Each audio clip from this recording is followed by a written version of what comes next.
for those of you who are not familiar with AAI, I would like to throw over to our CEO, Joy Lewis, to give a little bit of background about who we are, what we do, and why these sessions are so important to us. Joy, would you like to take it away? Thank you, Nick, and welcome everyone. I'm Joy Lewis, I'm CEO at AAI EmployAbility, and welcome to the second of our third-part diversity and inclusion webinars for employers. Some of you may know us by our original name of Adopt an Intern, but our new trading name is AAI EmployAbility, which recognises the fact that we don't just help young people into work, we now work with businesses to place all kinds of diverse job seekers from all backgrounds into short-term as well as permanent roles. In fact, I think our only criteria is we don't do senior roles above about 35, 40K. So diverse is the operative word here. We've been attracting diversity for 10 years now. So our workshops and webinars are aimed at helping organisations with their own diversity and inclusion initiatives. And in addition to our workshops, we also support private sector companies to improve their social impact around CSR. So today, what we're going to give you over the next hour and a half is a chance to ask those difficult questions and an opportunity to hear how others have or would handle it. This is not a one idea fits all because each company is different and you will all have different sticking points. But we hope that you gain lots of takeaways, and we'd be delighted to talk to you afterwards about your own issues around these themes. And Nick will be able to put our contact details into the chat box. So I need to thank our special guests today, Heather Pritchard from Diageo, who you will meet in a moment, and our own Ross Pollard for joining us today and putting themselves in the hotspot. Very sadly, our third guest, Chris Hughes, CEO at Estendio, has reported in with coronavirus. So as you can imagine, he's feeling very poorly. So I know that you'll all join me in wishing him a very speedy recovery. So I hope that you all gain some interesting and useful information today, and I'll hand you back to the capable hands of Nick to start the intros. Thank you very much, Joy. So as you mentioned, we're joined by a great panel today, and you'll have read their bios on our Eventbrite, but I always think it's more interesting to let people introduce themselves. So first up is Heather Pritchard from Diageo. Heather, could you tell us a little bit about yourself, the work you've been doing at Diageo, and why this topic is so important to you? Okay, so I'm really delighted to be on the call. I'm not an expert, I'm just here to share a bit of the work we've been doing, so I need to give that disclaimer first of all, but I'm really happy to share, and I'm looking forward to questions that will hopefully challenge my thinking a little bit. So my role, I've just changed roles actually, so my role is HR business partner looking after global plan in Diageo. I have worked for Diageo for almost 19 years, and over that space of time doing lots of different roles within the HR function. Most recently I was heavily involved in our inclusion and diversity agenda. And as part of that, we launched a specific piece of work across our supply business looking at disability. So it's quite an all-encompassing, detailed piece of work that looks at how do we attract and hire people, what policies do we have in place? We have loads of policies in place, but that's just one step actually. Are we really testing these policies? How do we retain people? How do we develop our own employees in terms of working with people who are a bit different to them? And actually, how can we start to think wider? You know, we're at the very, very, very start of this piece, but actually, what does that mean in terms of our supply chain? Can we start to influence that as well? So it's a piece of work that continues to move. I've actually spotted within the group Aileen Shrimpton, who's been working with us on this as well. So yeah, I'm really keen to tell the story, but also learn from other people today. So thank you for having me. Thank you for being here, Heather. And as Joy mentioned, we've also got Ross Pollard. Ross, could you just give us a little bit of background about yourself, how you came to AAI and the work that you've been doing for us, please? Hey, hello everyone. I'm Ross. I'm the Diversity and Inclusion Consultant at AAI. My story essentially begins in about 2016, where I graduated and could not get employed. I did, as you could probably imagine, a lot of different things to try and get into a job, and nothing really worked. It's only when I started to talk about my own experiences of recruitment and having ADHD that then got me on the radar of AAI. And I was offered a job researching this very issue. Why is it that graduates, disabled graduates, neurodiverse graduates, and non-graduates have such a challenge getting into the labour market and into sustainable jobs? So I spent about 1.5 years researching this with AAI as part of our Disabling Barriers programme. And the data from that and all the people that I met and their lived experiences forms the basis of educational workshops that we deliver to companies to try and really help businesses become more inclusive and understand more about neurodiversity and disability. And as well as that, I'm also a psychological therapist currently qualifying, just to keep myself even more busy. Thank you so much, Ross. So for the latecomers who are just joining us, we are using Slido to bring in questions. Questions have been submitted throughout the last couple of weeks to us for our panel, so we know what we're in for a little bit. If you want to keep that going, then please do. I'll drop that link in just a second. If you're using the chat function, I won't be able to answer any private messages throughout this webinar, but if there's something that you really want to share privately with one of the team, you can direct that to Joy Lewis. So I'm keen to get kicked off. We've got a lot to get through today. One of the big themes around diversity and inclusion is that I feel there's a big fear of the unknown. And this is why we formatted this session as it is, because we believe that having these conversations openly leads to action, and the only stupid question is the one that isn't asked. So I'd like to direct our first question, which has been submitted, to Heather first. So Heather, do you feel there is a bit of the fear of the unknown when it comes to hiring people with disabilities? If so, what were your fears or concerns, and how have you overcome them? Okay, so I'm not sure if everyone will be aware of the organisation I work for. The organisation is Diageo. It's an alcoholic drinks company. So I'm based in Scotland. We are in the main supply business here, which means we are manufacturing our products here. So we have warehouses, we have distilleries, we have packaging sites and so on. And it's important I kind of give you that context. Our view when we start to think about disability was we have lots of policies in place that are absolutely world leading, but we had a fear, and I believe it's still there, of hiring individuals with a disability in case there was a health and safety risk.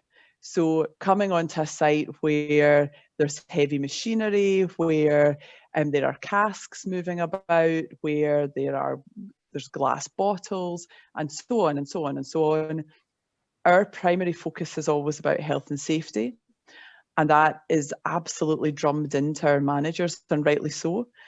So therefore, there is a danger sometimes when we start to look at people with different abilities that we think straight away we can't employ them. That's a health and safety risk. So an example could be, employing somebody with a hearing issue into one of our sites. They might not hear a forklift truck coming, they might not hear the fire alarm, and on it goes. So the concerns we have are absolutely from a positive place, but I think we had got into a circle where we weren't really challenging these concerns.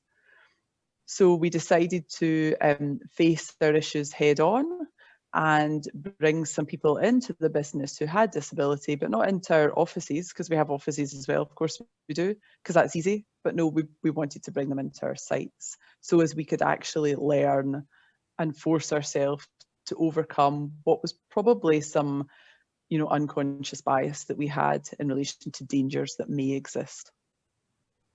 And how was that process for you in terms of HR education? How was the experience? So this is ongoing. We are learning and progressing all the time. What is critical, or what has been critical for us, has been achieving sponsorship at the right level. So really bringing to life for people. So we have a group, we have a working group called We Are All Able. This group is very focused on, committed to bringing people into our workplace who have some level of disability, but also making the workplace a great place to be for everybody. So there was something about sharing our passion, our views, the statistics, some stories, everything that gets us passionate with the people who could help open doors for this work. So it was about getting really strong sponsorship and then moving forward with the work. That's excellent. Ross, you mentioned you did extensive research with employers, talking to them about their concerns and experiences. Could you comment a little bit on what you found around people's fears of the unknown around this topic, please? Yeah, so the thing that comes to mind for me is catastrophizing. We're all a victim of it. We all do it every day. But the thing that we don't always necessarily do after that is challenge it. And the reason why this is important is I can give an example. So from the research I did between 2018 and 2019, when in the surveys and in the follow-up interviews, the questions were asked around what is your, as an employer, what is your biggest fear about taking on a disabled candidate? Safety of the employee came out number one, as you can imagine. Now, what was really interesting is when I asked some follow-up questions, what does that mean to you? What does that look like to you? I got a very interesting answer because it was the same image repeated from different employers. So the image that some of these employers had was of someone in a wheelchair. It was always a man in a wheelchair, which is interesting. Man in a wheelchair on the second floor of an office building in a fire. And it's like a very catastrophized image of health and safety. But when I would ask, oh, is your office on the second floor of a building? They'd go, oh no, we're on a ground level. And I find that quite fascinating. It was as if there'd been a seminar that I'm not aware of, where employers had gone to and they'd been shown an image of someone in a fire in a wheelchair on the second floor of a building. And I find that it just is fascinating how we take in messages from all around us, but we don't necessarily challenge or try to rationalize them. And I'm not saying that it isn't irrational to think about fire safety and all that, but to have such a clear-cut image that governs your other decisions for hiring, I think it's a bit far-fetched.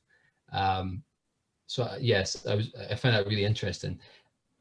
And we have to think about where our anxieties actually come from and whether they are rational.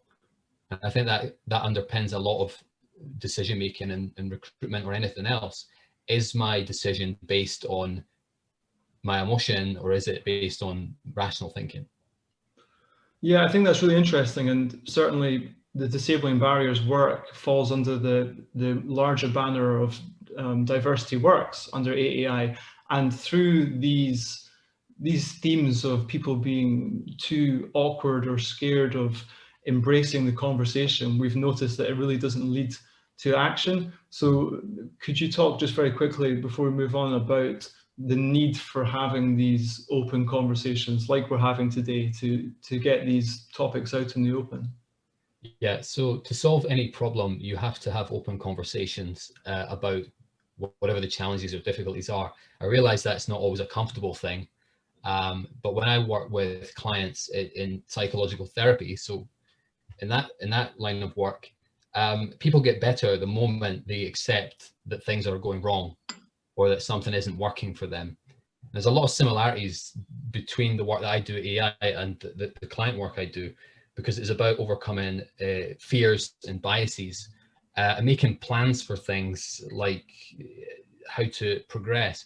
And if you don't have honest conversations, you can't progress in anything.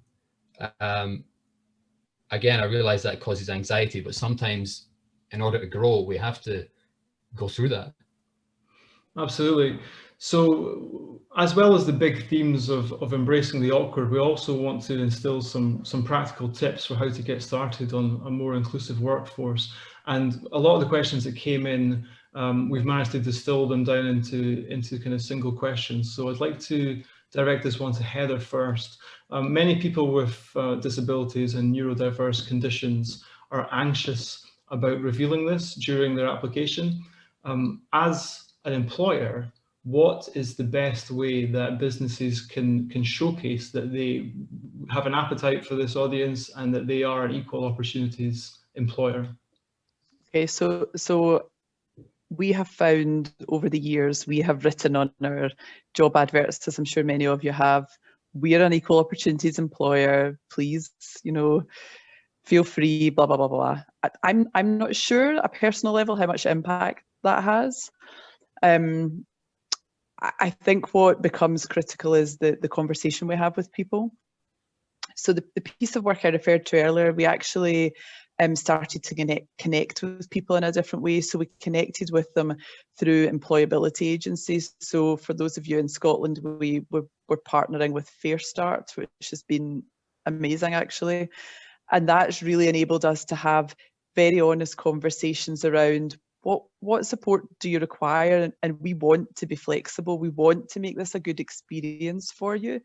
We don't want to be rigid in terms of this is how you apply, this is the recruitment process, this is what happens next. Actually, we want to get the best out of people because we want to employ the best people. So it's an ongoing conversation. A line in an advert isn't adequate. Yeah, I think that's really interesting. It's you never quite know how people are going to receive those messages and what the touch points are when you're so close to the day-to-day yourself in a business. Now, Ross, you mentioned that you have a disability yourself and that you were out of work for a long time looking to try and find a job. What things frustrated you during that, and what can employers do now to showcase that they have got an appetite for this diverse audience? Okay, so I think that the two main questions that a disabled or neurodiverse person will ask when they are looking for a job is, will I be accepted and do I belong here? I think if there's a way in which you can demonstrate on a website by telling people stories or even just talking about neurodiversity or disability, you're trying to reassure people that this is a place that they could come and work. And I feel like at the moment, sometimes that's maybe missed out slightly. What used to frustrate me is when a recruitment process wasn't clearly laid out. So for example, there were jobs in the past that I applied to that had maybe 5 stages, and at no point were all those 5 stages necessarily always revealed. And why that matters to somebody like me is because I have ADHD, there are a lot of things I'm good at, but there are things that I'm also not so good at. Timed tests, timed competency tests are online. I will never be good at them. My brain just does not function that way. So there have been moments in the past where I've applied and put a lot of effort into applying for a job, only to find out in the 4th stage that there were these tests and there's no way around them. There's no adjustments for them. So that always used to disappoint me. And I know that I'm not alone in that regard, because you can take, let's say, dyslexia as well. If you have an online-based test system as part of your recruitment, a lot of people who are either ADHD or dyslexic have a natural aptitude to have things in front of them. So sometimes you need to be able to interact with something with your hands or highlighters or something along those lines. It's just the way that different people's brains work, and that's okay. But often that is kind of not understood, and that used to cause some frustration. I also think that occasionally, we'll be talking about this later, but sometimes the reasonable adjustments are offered are not adequate for the type of condition or the person in mind. I'll just give you one example on that front. With the timed competency tests, one of the adjustments that can happen, doesn't always happen, is that you can get an extra 25% time limit.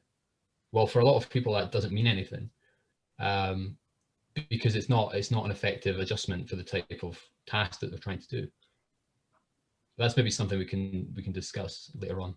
Yes, I mean, on application forms and accessibility, Heather, is there anything that you can speak to in terms of making that process a bit easier at Diageo? So, I mean, if I'm honest, we do have a rigid process. What we have done as we partnered with these organisations I mentioned was we spoke to them, said, you know, we really want to help people into work. You connect with them and let us know the best way to interact with them, to apply, to get their information. Now, we're always going to need a base level of information for them. We're always going to need to test the same competencies. So I think what's critical is we're clear on the things we can't move on and why, and everything else round about it actually becomes process for process sake. So where we have been hiring a number of people in different sites with some challenges, we've absolutely flexed the process. What we need to really get into now is understanding actually how can we do that en masse, because that was for a specific group of people. But actually, as every day goes, you know, people will be on our website just now looking at jobs. Is it easy for everyone to use? Probably not. Yeah, I think, you know, Ross, through our work in disabling barriers and consulting employers, it is that process of taking a step back and looking at your things and saying, what easy steps can we take to make this more accessible? And you mentioned how people interact with text. And I know that a very easy way to offer accessibility is just to have a plain text document or something as simple as having a named contact to put a face to the name to contact if you have any problems applying. Could you speak a bit about that? Yeah, so one of the biggest things that companies can do, I say the biggest, it's actually quite minor, is to offer a plain text application form. And I'll explain why that's important. For a lot of people with different conditions, whether they are visual, whether they're neurodiverse, like dyslexia, often those people can use assistance software to help them fill in forms or to help them read or whatever it may be. So you can get a thing which is like a visual spacer bar program. And basically all it is like a yellow filter, and it helps people with dyslexia read. Because there is something about the dyslexic brain whereby yellow filters or colored filters can make it easier to attain words. It's interesting. Anyway, so a plain text application form allows those individuals to put that into their assistance software. And one of the biggest complaints I've heard from a lot of people is that if a form is too complicated or too hard or has too many boxes, it doesn't work with that type of software. And it becomes twice as long for the person to remake essentially the application form in that software and then redo it. And when you think about a candidate applying in a competitive job market, if that's taking twice as long for that one form, and they have other jobs to apply for as well, they're already at a competitive disadvantage because it takes more time. So there is a time barrier there. And that's why I think a plain text application is really a good step forward. Absolutely. And in this new digital first landscape, businesses really need to be aware of how people are interacting with their brand. And one of the things that I know we've been talking to employers about through Disabling Barriers is free online accessibility trackers. So these are essentially tools that you can just check your website on. It'll tell you areas of concern that you might want to address. And it's this idea of just taking very small incremental steps to improve the accessibility of your website and your application form and how your brand is represented, because we know there's a lot of businesses that are missing out on incredible talent through silly mistakes which are very easy to address. One of the big things in terms of a green light for people with disabilities and neurodiverse conditions before they even get to application is this disability confident accreditation that employers can apply for. Ross, could you tell us a little bit about that, please? Yeah, Disability Confident was set up as a scheme to try and help employers attract and recruit disabled people. Effectively how that works is it's like a badge that you can have on your website or on the forms, say the application forms that you're given to candidates, disabled or otherwise. And the benefit of that is it's showing that you are committed to trying to improve your processes, your policies, and that you want disabled people in your company. Because you have to understand from the other point of view, disabled people on average feel left out or alienated.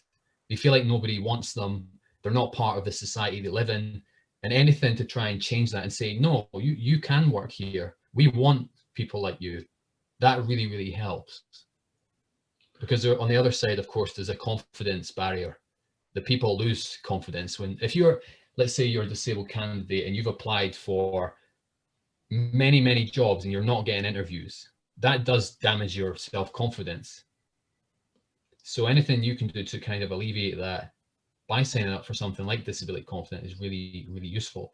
And that is something you can apply for on the UK government's main website. And it doesn't cost money to do this. And it is your first step on what is a multi-level Disability Confident Disability Confident level. So there's one Disability Confident 1, 2, 3.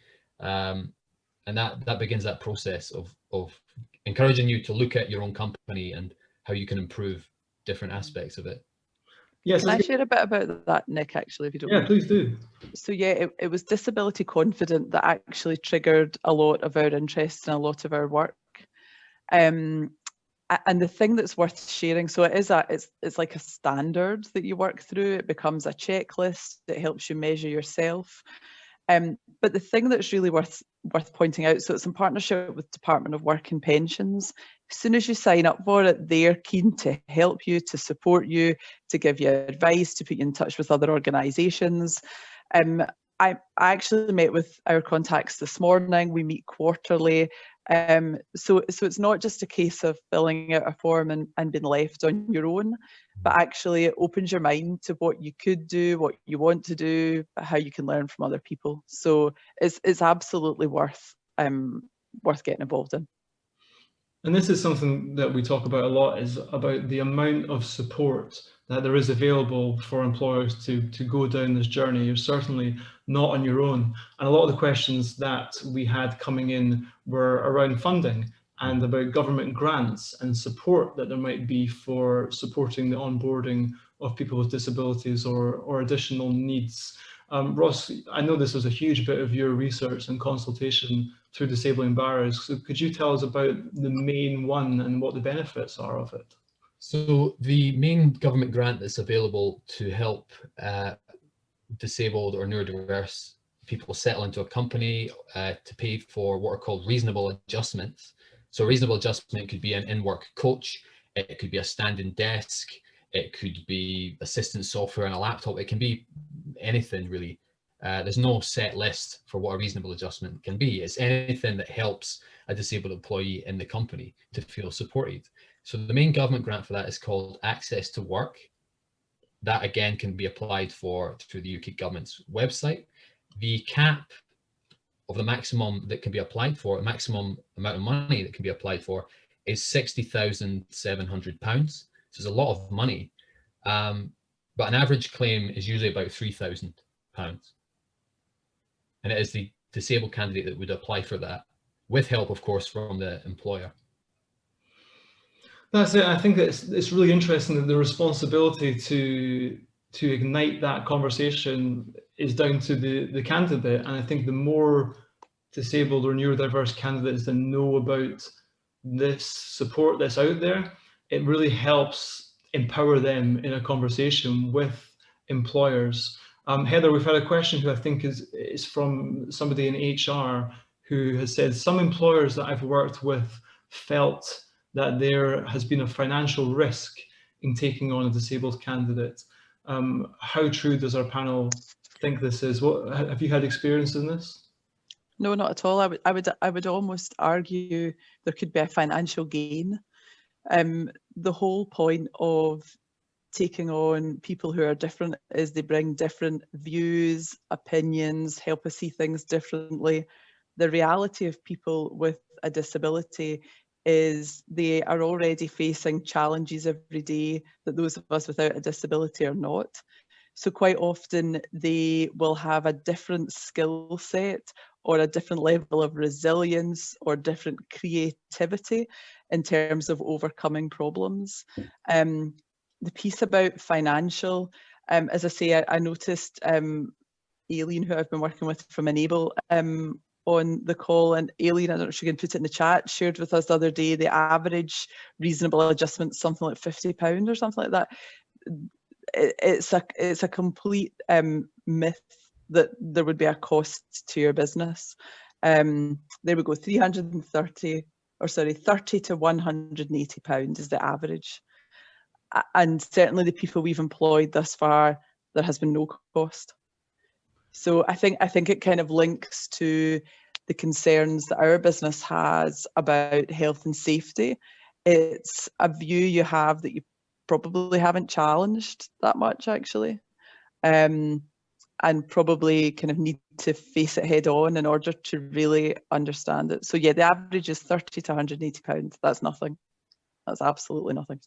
Even for a small business, I don't think that's much.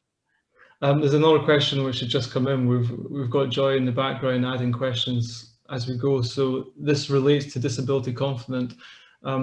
Somebody said many organizations appear to be disability confident during recruitment, but once people are in post, there is no support. How can young professionals, how can we hold companies accountable for this process? Who would like to tackle that? Ross, you're quite passionate about this. I'm just trying to make sure I don't say anything too controversial. How can we? Well, that's absolutely a problem. Yeah. One of the nature of the first level of disability confident is that it is self-assessed. It is when you get to level 2 that it starts to, as far as my understanding is, it starts to become more, I don't want to say assessed, but it's clearer which companies are doing it, as it were, and which companies are not. So I guess what I'm trying to say is how can we hold companies accountable? We have a lot of charities out there who are very, very good at supporting companies that are maybe not necessarily getting this right. So as a candidate, if I was applying to a company that had said on its website disability confident, but then they were not offering me adjustments, that would be something I would probably go to a charity about, maybe a disability charity, and mention it to them. So there's a lot of great charities in Scotland because they have the capacity to contact that company and maybe mention this and say, look, you can't say you're disability confident if you're not offering candidates adjustments. Now, the reason why I say going to another organization like a charity is because they will probably have dealt with things like this in the past. And also it's a more weight added to you, really, because if you're an individual and you're trying to hold a company accountable, it's much harder. But if you have an established charity that you've gone to and contacted, it's much easier to do that. Does that make sense? Yeah, it does. And we've got a question coming up about declaring disabilities in the application process and what your rights are. We've got another one here which leads on nicely here. Maybe start with Heather with this one. If you're an internal HR diversity and inclusion champion, how do you convince your boss that taking on a disabled person is not only the moral thing to do, but will also benefit the company in the long run? Okay, so our business is very, very focused on inclusion and diversity. And this kind of links to other things that have been said. We always talk about inclusion first, because actually what is important is the culture that we create. There's no point in hiring loads of different people, then they appear in the business and we want them all to behave in the same manner. There's no point in that. So we always talk about inclusion and diversity first. Our business is very, very focused on it. We recognise that in order to grow the business, we need to have different people running it, involved in it, on the ground, working in our factories. We need to have different people at every level, because we know that diversity of thought, of input, of experience actually drives us to a better solution.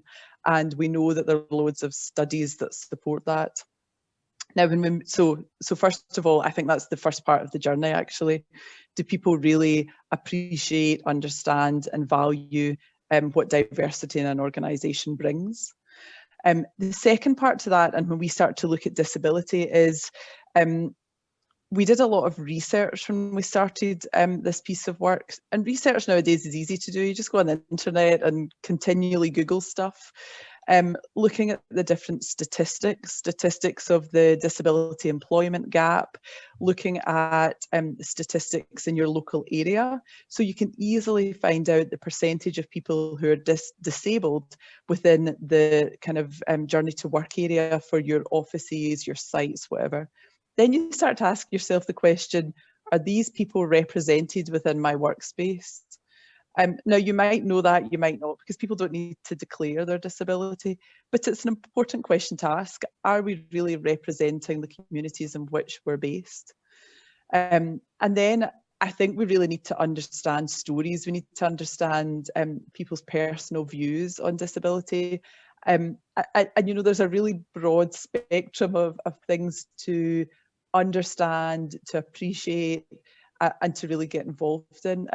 Ross, your story of struggling to find work at some point, a story that we came across time and time again when we spoke with charities that supported people with a disability, was quite often young kids who were in you know, a normal school, but they had some level of disability. When it got to that point in the year when everyone went on work experience, that child was left in the classroom. Now that absolutely breaks my heart. The more you think about it, there's a child left in the classroom because they had some level of disability. No one thought they could support them.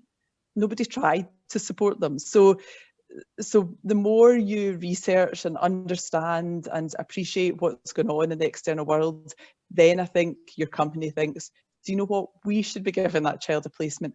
We should be helping that person find work, because we're a big organisation and we have opportunities and we should be making that happen for people. Mm. Absolutely. It was a discussion that I had once with one of our employers, Gavin Neat, at Neatbox, and his work. Yeah, I know Gavin. Yeah, well, the work that he does, he champions inclusion, but the whole theme is that it's society that is disabling people by not thinking about how we can include them better. And as business leaders, we have a responsibility to you know, tidy up our house before we invite people in, so to speak. And I think sharing case studies of your journey as an inclusive employer, whether that's accessing grants or making tiny adjustments, is a really good way to showcase to future talent that you are a welcoming company that's on this learning journey, that is ready to embrace the challenge of making things more accessible for people. And certainly case studies on a website is a great way to do it. And every business leader here knows that telling these stories just makes any piece of work or piece of news you're trying to share hit home a bit harder. Now, Ross, Heather touched on the research about diverse teams performing better, and this is something which we really need to hammer home in terms of the bottom line, don't we? Can I firstly just pick up on what Heather said about personal stories? Personal stories are absolutely everything. Now, I can sit here today and riff off stats, but stats change, statistics change, facts change. But there's an overall trend in the movement of, let's say, inclusion. The reason why personal stories are absolutely important is because this is the best way to learn, is to listen to people and hear about their life experiences. One of the reasons why I talk about my own ADHD quite openly, without much regard to how people maybe think of me or perceive me, is because of the parents that I've met and the other people I've met who sort of, I guess, there was a light up moment where, because I was talking about it quite openly, other people said, oh, my son has ADHD, or my son is dyslexic, but he's really struggling at school and he feels like he's not worth anything. And I can't tolerate that. I can't accept that. That's not right. We have children grown up and they feel like they're not worth anything because they're different, because they have ADHD or dyslexia, or they're autistic, or whatever it is. Our society needs to value people with different brains more than it does. Anyway, that's my little speech over. But I think there is a point there, because a lot of these problems with disabled, like trying to hire disabled candidates starts at school. It's a confidence thing, a self-belief thing that we need to make sure we're placing in our young people. So what was the second question? Diverse teams. About the studies about the benefits of a diverse team, and Heather mentioned diversity of thought, but in terms of it not just being the moral thing to do from an inclusive point of view, we know that diverse teams perform better economically. Yes. So there's been lots of studies about that, but could you tell us a little bit about the benefits here? So there's a massive study done in the United States called Getting to Equal by Accenture. It's something you can look up. It's really interesting, actually, and it's not difficult to read through. It's really fascinating. Anyway, on average, they found that the companies that were more disability inclusive in their policies, practices, general culture, they made 28% higher revenue on average. Now, does that mean that every company that's disability inclusive is going to get that same figure? No, but it does mean that you are more likely to get more money, to earn more money by being more inclusive, because you have access to people that are cognitively different. So whether that's autistic, dyslexic, ADHD, or people with lived experiences of facing barriers, because inclusion leads to innovation. It absolutely does. When you think about a lot of the modern technology that has been developed, it was developed originally in universities by people who were autistic, or to help support disabled people. I'll just mention this point because maybe it'll help remember. This smartphone, all the little intricate little bits of technology, microchips, the camera, they were all developed at universities by engineers, many of which had autistic traits or were autistic. And one of the reasons why Silicon Valley is so successful in the United States is because they've understood this for decades. And that is why they constantly spin out new ideas. I don't know if anybody knows this, but Silicon Valley has the highest concentration of autistic people in the world, because the autistic engineers who would all move there to work, they would settle down, have families, have kids, and they would also have autism, or be autistic, I should say. Is that not just fascinating for human diversity and how companies can really benefit from people that just are different? I think it's amazing. It's all about bringing in these different approaches, these different processes, the diversity of thought, and this idea of leading to innovation. And certainly for companies that are set in their ways and are maybe a bit too close to their own ideas, bringing in people with different lived experiences and different unique traits and gifts and ways of looking at the world can only lead to better discussions at every level.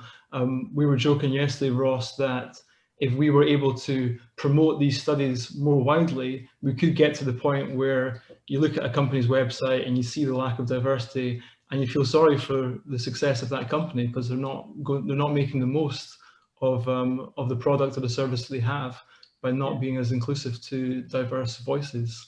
Nick, can I share an example just about exactly, yeah. kind of financial benefit? Now, as I said at the start, I work in the supply part of our business. There is a sales and marketing part, I'm sure you're aware, but I'm not based within that business. But there's a really great piece of info if you Google it, where you look at the brand Maltesers. So I'm sure we're all aware of Maltesers. And a number of years ago, they changed their ad campaign to include people with a disability. And you will be blown away to see how much the sales rose with this product. Now, the product didn't change. I don't think it's ever changed. But actually, by showing, look, this is a product for everyone. It's not just for somebody that looks in this shape and form. It's actually for everybody. And here's kind of the range of people that eat this product. The sales went through the roof. It's unbelievable. So I would really recommend having a look at that. You'll recognise the adverts as well. Well, now I want some Maltesers. That's dangerous.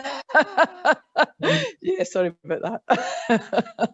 So we've talked a little bit about the difference, neurodiversity and disability, and kind of physical impairments or hidden disabilities. And Ross, you touched on it beautifully there with talking about the autistic spectrum and the benefits of that. Could we talk a little bit about some of the unique and different positive traits that different disabilities could bring to the workforce? Yes, sure. So I think in general, I'm always reluctant to generalize, but for the sake of trying to explain, there is a thing about people who have ADHD and dyslexia are very good at creative problem solving. They're very, very good at lateral thinking on average.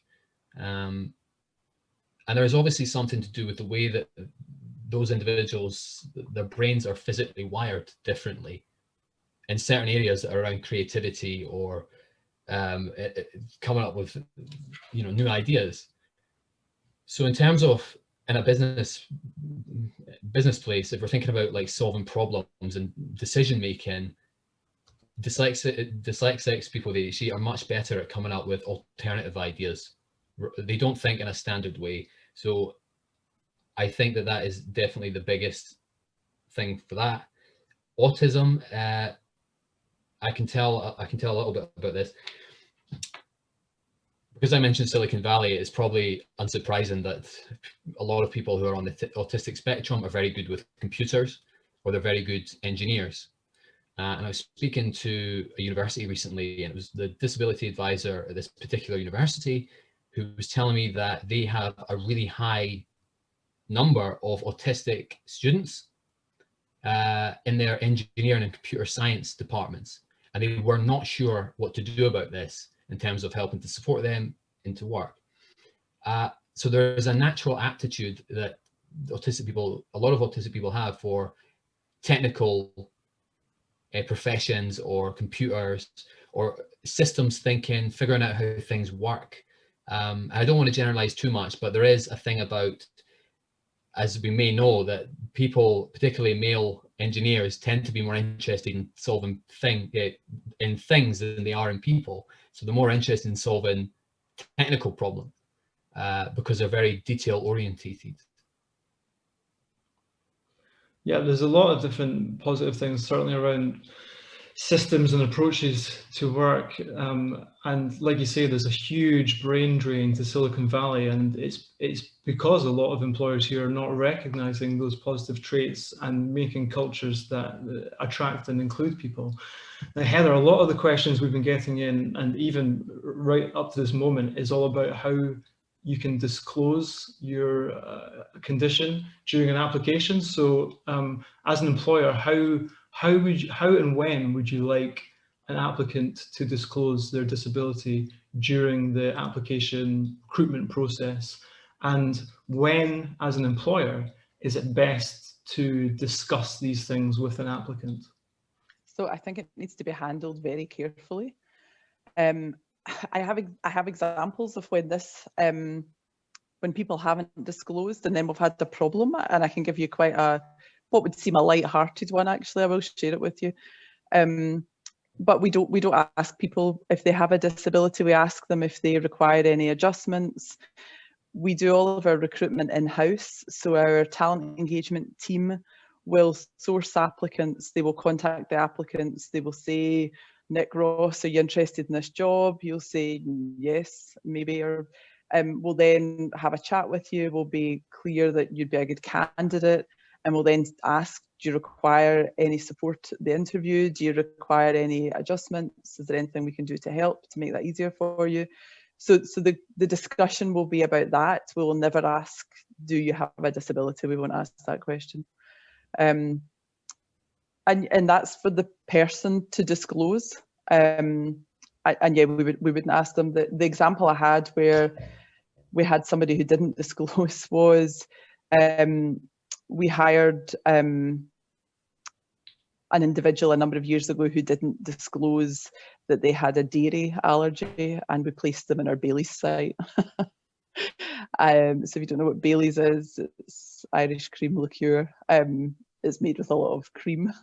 So we had to remove them. Now that's not quite a disability as such, but it was a severe allergy that wasn't disclosed, but we couldn't ask them. So it's really down to the candidate, to be honest. Now, Ross, I know you're really interested in this and the difference between application forms and CVs. What advice would you have about how and when people disclose conditions and how comfortable they should feel around that? I think in general, it comes down to personal choice. I agree with pretty much everything Heather said there.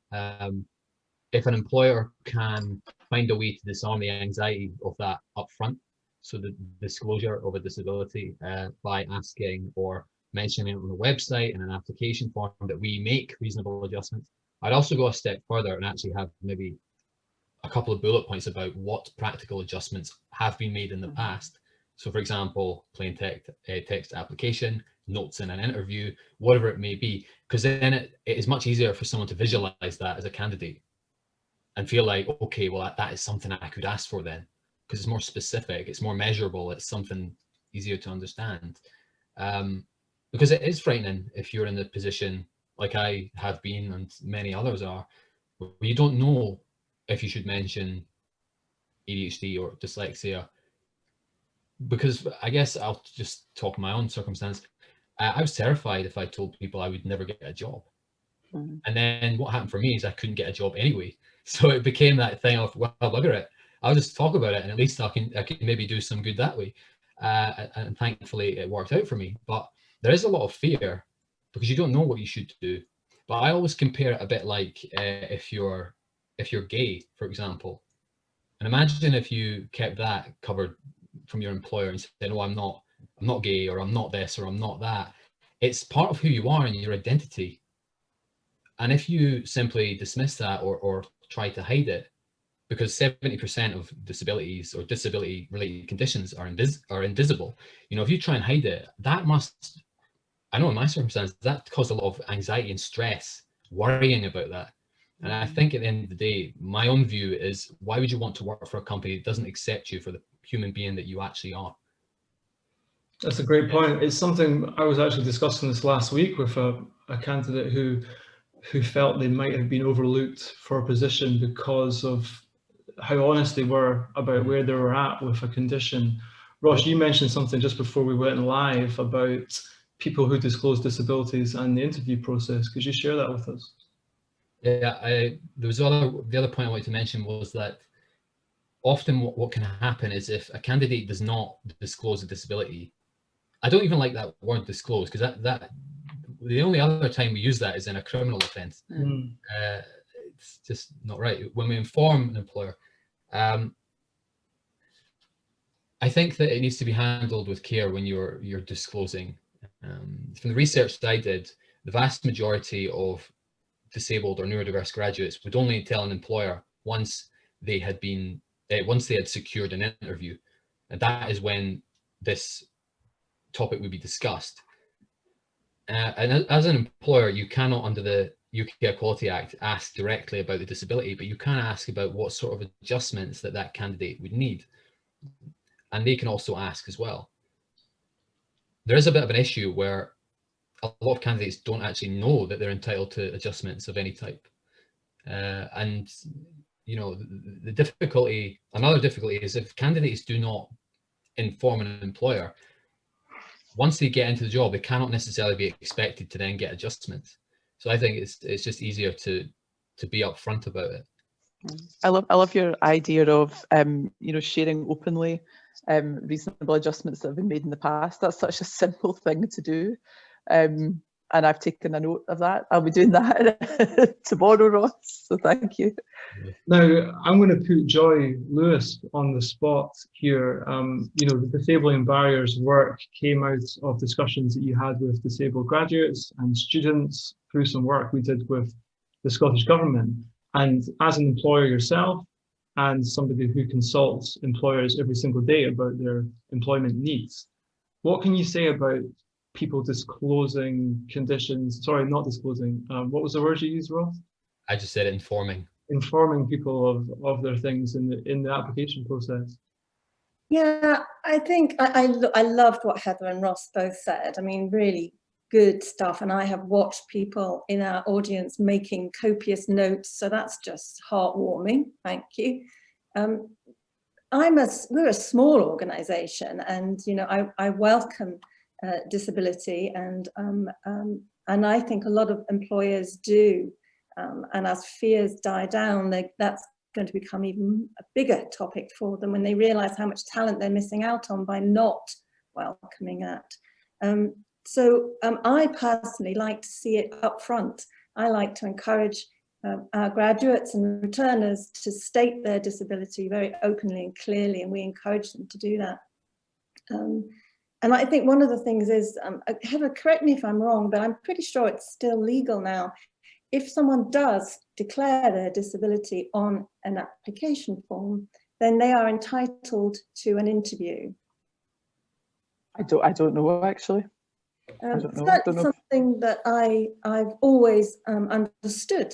So we need to check that. I think that's still legal. I think people shouldn't think it's a disadvantage. And as time goes on, I'm hoping that becomes the norm. Definitely.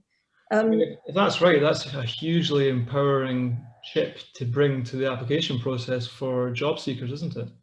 Well, when you see this ever written on an application form, what it always states is that if the candidate meets the minimum requirements and is disabled, then they have the right to be guaranteed an interview. However, the problem that emerges is who decides whether or not they meet the minimum requirements or not. And that's a whole problematic area. But yes, that is technically true, provided they meet the minimum requirements. So Alexis Campbell has come on. Thank you, Alexis. She says if they meet the minimum the minimum criteria, then someone who is disabled will get an interview. So yeah, that's my recollection. So that is something that people can put onto their job spec as well to make it even more welcoming and encourage that initial upfrontness. Yeah. Can I also mention just one thing on the back of that? We're talking about disability and neurodiversity inclusion today in a recruitment and employment prospect, but there's a lot of exclusion that happens in education. And why that's relevant to this is because in order to get qualifications or build up skills, it is much harder when you have a disability or you're neurodiverse. So to get to that level of minimum or beyond that, I just want employers to remember the disabled candidate has probably gone through a lot more, don't want to just say hardship, but they've probably done a lot more stuff, volunteering or develop skills in different ways, and not to just overlook a candidate maybe because they don't have the perfect degree or something else. You play the best with the cards you're dealt. And if you can build up skills in other ways, particularly through volunteering, which is a big deal, it'd be good for just employers to recognize that. That's all. I think it's really interesting to mention that the different challenges that people with conditions might have had and how they've managed to overcome those in their life. And it goes back to this fear of the unknown of employers. How do we adjust for this person? And the fact is that if someone is applying for a job, they've probably got a good idea of how they're going to do that job. And if they can get through their life going about day to day and overcome different challenges that society throws in front of them, they're probably quite an innovative person and they can adapt very well. Absolutely. Certainly as well, for an employer's point of view, if you've got that disability confident accreditation, job seekers will find that as a green light and a permission to start those conversations and make them a bit easier. So it really helps on both sides to just kind of even the playing field in terms of that conversation.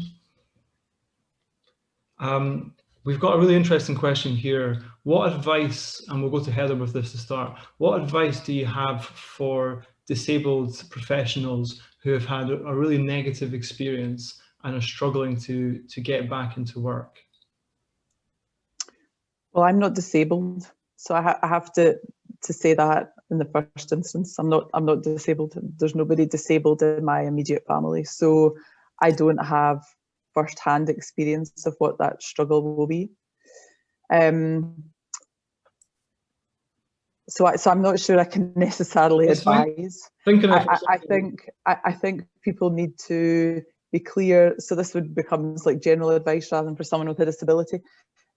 Be very clear on what they want to do and where their skill set lies actually, and go after those roles. I have come across a number of people with a disability who have struggled to get employment and then have gone back into education and have found themselves in this loop of education.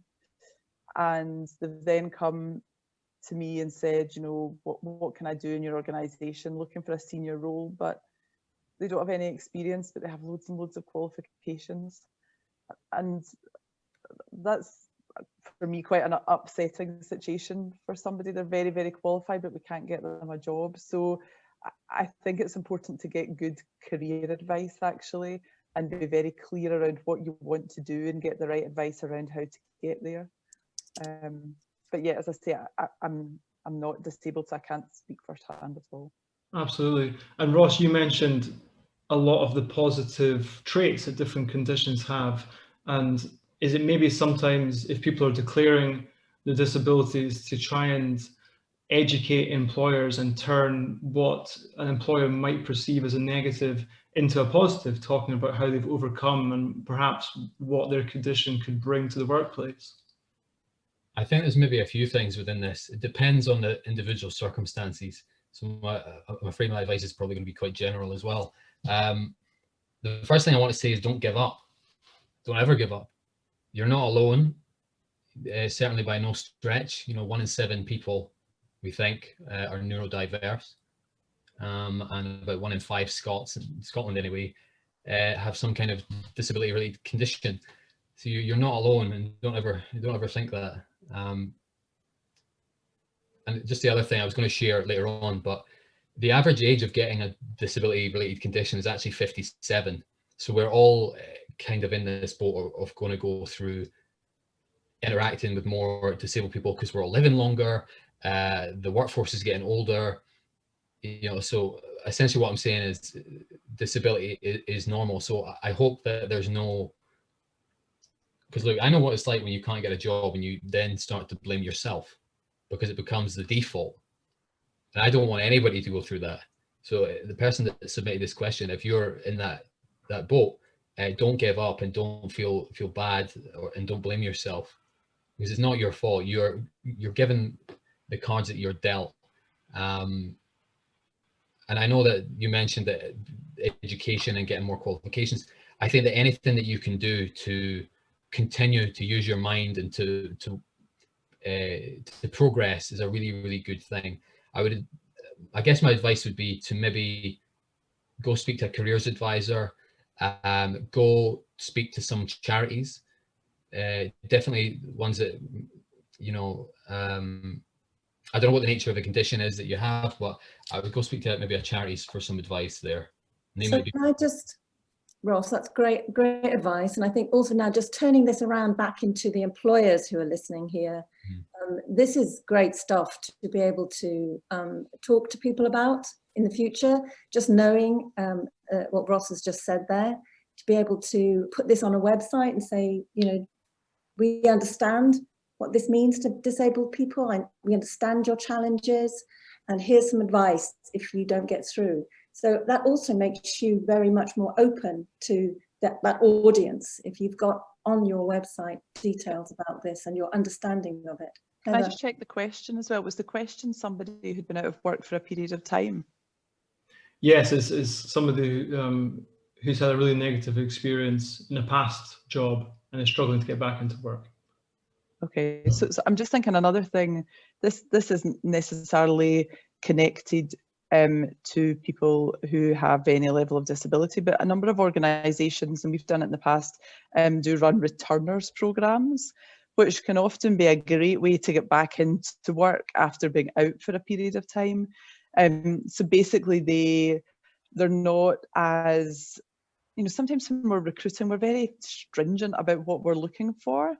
And typically a returners programme kind of softens that a little and focuses more on interpersonal skills and the energy people bring, instead of 10 years of experience doing X, Y, and Z.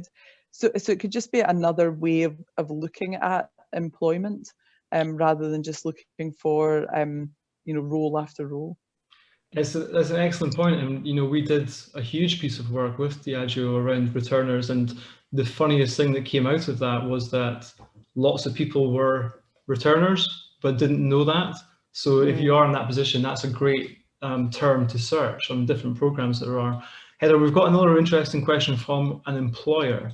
If we were to take on or somebody who we think were neurodiverse or had a disability, should we train up all the staff so they know how best to work with them? So my response to that is actually not necessarily. I think when people are neurodiverse, I'm not an expert, so Ross, help me out. You're a lot more educated than I am. People are on a spectrum and people are different. They have different needs, different requirements. There isn't a set way to interact with anybody. I think what is more important in the workplace is that we train, coach people about dignity and respect, about how we can be inclusive to everyone and how we ensure we get the best out of everyone. I don't think it's about saying this individual has started work with us, this is their condition, let's focus on that. Now they may want to tell you about it, they may want to take you on a journey that educates you, but I think the most important thing is that you focus on the culture of your organisation, and it is a welcoming place for all to be, actually. That's an excellent point. If there's one thing I think we can take from this year, is having that level of compassion in life and in business. And a great analogy that I like is we've all navigated and are still weathering the same storm, but we're not all necessarily in the same boat. So your boat might have an engine, my boat might be full of passengers, my boat might have an oar missing. So it's a question of meeting people where they are and seeing the individual. And I guess from a point of training, it's like, well, why would you wait until you have somebody that you have to single out to be the case study for this training? You know, if we're talking about tidying up your own house before inviting people in, now is the time this year to have these big, difficult conversations while everyone is still kind of traumatized from everything that's been happening. What would you agree with all that? Absolutely, and I'm just thinking, you know, if you really focus on having an inclusive culture, then there's a greater likelihood that when people join your team, they will share more about themselves and how they want to work with you. And you know what, we're all different. Some people have a known disability, some people have what we're calling a disability, but actually there may be parts of my personality that are quite different to yours, which means I need different things. So I really think it's about that inclusivity and encouraging people to work well with each other and appreciate each other, for sure. Yeah, and Ross, I want to get your thoughts on this too, but it leads on to a follow-up question someone submitted, and it's around what is the best way of changing attitudes in a company around neurodiversity and disability. What are the steps that people can take to start these conversations? I think one of the best things to do is exposure to difference and exposure to honesty, which might seem like a strange thing, but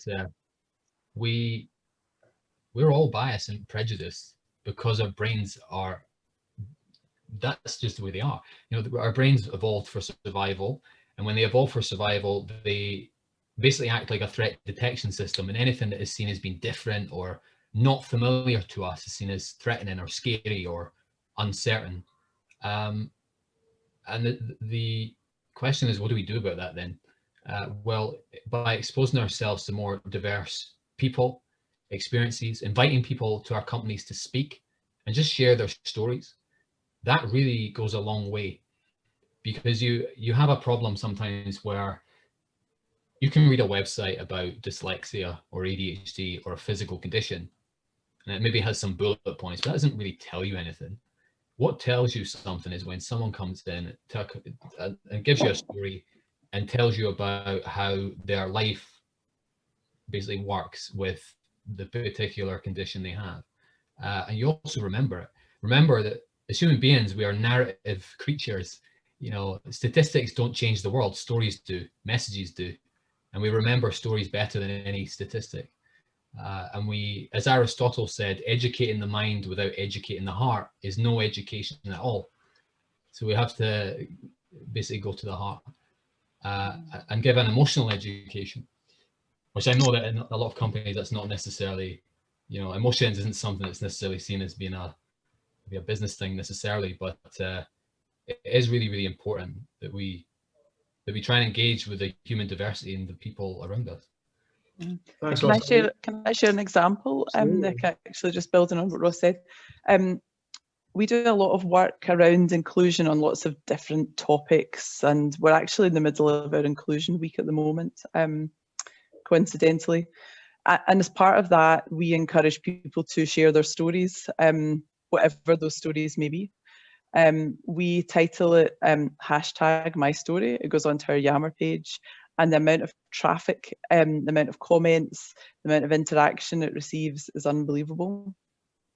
To share one story, an individual, a young apprentice who was on the autism spectrum, shared what life was like for him last year. He shared that when he went into a meeting, that he can't read the room, actually, that it's exhausting, that he has to like really watch people to understand if they're happy, annoyed. He has to think about how he wants to respond to them. So lots of things that many of us do automatically. He had to think through, plan through, work through. And as soon as he shared that, everyone was talking about it, and talking about it in a, you know, in a good way. My goodness, this individual has so much he's faced with every day, yet look what he gets through. It was a real eye-opener, and that, as I say, that initiative continues all the time across the business. So I would absolutely agree with everything that Ross said there. Stories are so powerful. I think what we need to also just understand on a basic level is that diversity is normal. It's perfect. Absolutely. Disability is actually normal. Neurodiversity is normal. Being gay is normal. And I think sometimes what gets lost, and it's just because of the way in which we have to present things, and we obviously always have limited time for certain things that we're doing, but we sometimes forget that nobody is one thing. You know, I'm male, I have ADHD, I'm neurodiverse, I'm gay. So what? You know, people are inherently different, and that's okay, that's normal. What's not normal is if, I guess, maybe it's helpful to say this from my generation's point of view, if you go through a university and a school where you had people in your class who were Black and Asian, Polish, who spoke different languages, were gay, straight, different, everything, it becomes really weird when you start going into the working world and it doesn't reflect that. There's a bit of a moment where you kind of take a step back and go, oh, this is different. Isn't that ironic? It's a bit like, and you know, it's a bit inverted, really. So I think what I was really getting to there is about our own unconscious biases. You know, if you're familiar with racial diversity or disability or anything like that, it's not a thing you think about. It's just normal. And I think we need to try and create circumstances where we can recreate those experiences in a workplace. And the original question was, what can we do to change attitudes? And one of the things that I've come up with, part of the Disabling Barriers workshops and work, is bias training that works differently. So there's obviously a lot of unconscious bias training out there at the moment, but the stuff that we've developed is really based on the stories that people have told us. So there's no sort of middleman in the middle, you know, changing anything. It's very much, what have people told us and how do we recreate and explain those experiences to people? This leads on nicely to a question which has literally just come in. Do you feel that employers need to be educated differently for mental health and physical disability? If so, how would you go about this? Can I just pick up on the word need? I don't understand why you wouldn't want to learn things like this. Or maybe that's just me, I don't know, maybe that's the ADHD thing, I don't know. But I want to learn everything, and I like understanding other people and knowing about different experiences. Anyway, the question, sorry. The difference, educated differently between mental health and disability. No, where do you draw the line? people with disabilities have often mental health conditions because of the fact they're excluded from society. So where do you say, well, this person is disabled and this person isn't? For me, it works like a triangle. There's neurodiversity, disability, and mental health, and they all interact with each other. It's impossible to separate them. If you have, let me give you an example. Okay, so if you have depression, if you've got clinical depression, some people might say, oh, that's a mental health condition. I would say, well, hold on there. When you have depression, the neurons inside your brain actually physically rewire themselves. So there, that becomes a physical condition as well. And it's also a physical condition because if you can't get out of your bed in the morning and you feel miserable and you're not eating properly and you're not exercising, that again leads to other physical issues too. So you can't separate them, in my opinion. That's purely based on everything I've read and done. No. Yeah. Heather, what's your take on that, given what we just spoke about compassion and meeting people in the boat that they're in from an HR perspective? So the question is, can you tell me the question again? Sorry. Yeah, do you feel employers need to be educated differently for mental health and disability? I think, you know, any education is a great thing. Talking is a great thing. Breaking down barriers is a good thing. Somebody will know in this call, I don't know what the percentage is for people with mental health issues, but I'm pretty sure, if I can kind of put it out there, that we will see an increase in mental health issues as we go through the next 12, 18, 24 months. We need to be talking about it and be aware of it. And yeah, I mean, it links back to what I said earlier. I just think we need a more holistic understanding of how we can support, interact with each other, get the best out of each other. And sometimes, you know, we'll need to know specifics to really understand. Sometimes I think we just need to keep the conversation going. It's difficult to say, train people on this and not that, train them now or tomorrow. We have limited time, we have limited resources. Every conversation will be helpful, I am pretty certain. Absolutely. So we've got a few minutes left on the clock, so let's try and go for some quick fire questions to finish up. Are you guys ready? Okay. Is it like yes, no? Do employers have a responsibility to, do job seekers or employees have a responsibility to prove a disability in order to access reasonable adjustments? Ross, go. I would answer that it is better and easier for you if you have evidence. I don't want you to feel like you have to prove it, but it makes your life easier if you have a sort of folder full of evidence or something along those lines. That's incidentally what I have to prove I have ADHD, an NHS letter, for example. It just makes your life so much easier. Have you had any experiences of that, Heather? No, I haven't, no. Okay, so yes, doctor's notes, anything like that will help any cause, and employers will always be open to that kind of proof. Here's a really nice one to end on, perhaps, from an employer. We're keen to be more inclusive and break the stigma around mental health and career progression in our workplace. Any tips, resources, or further reading? Heather, what's been your experience about helping to break the stigma in a company? People, if they're brave enough, who have mental health issues, encourage them to share those, especially people in senior positions who may be struggling with stress, whatever. I think what's important is a culture where people can be open and honest. Because if we recognise people in senior roles are struggling, then it becomes okay to talk about it. Absolutely. Ross, any tips for workshops or resources to help break the stigma and get this conversation going? I think the most important thing is, again, back to stories, getting people to open up, because when you share, other people feel more likely to share as well.